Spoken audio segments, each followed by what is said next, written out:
I think the thing that's come closest for me is the printing press.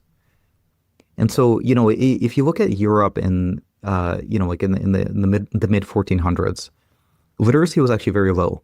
There was sub 1% of the population. It was scribes that, they were the ones that did all the writing. They were the ones that did all the reading. They were employed by like lords and kings that often were not literate themselves. And so, it was their job of this very tiny percent of the population to do this. And at some point, Gutenberg and the printing press came along.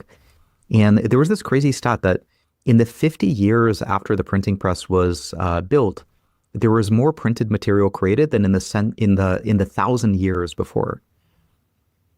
And so the volume of printed material just went way up. The cost went way down. It went down something like 100x over the next 50 years.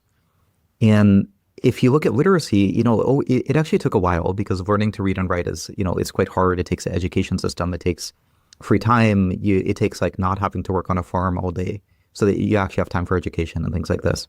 But over the next 200 years, it went up to like 70% globally.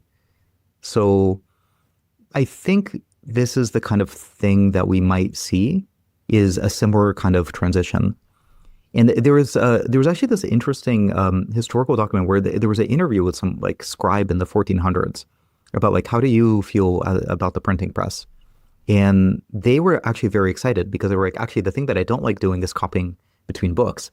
The thing that I do like doing is drawing the art in books and then doing the book binding. And I'm really glad that now my time is freed up.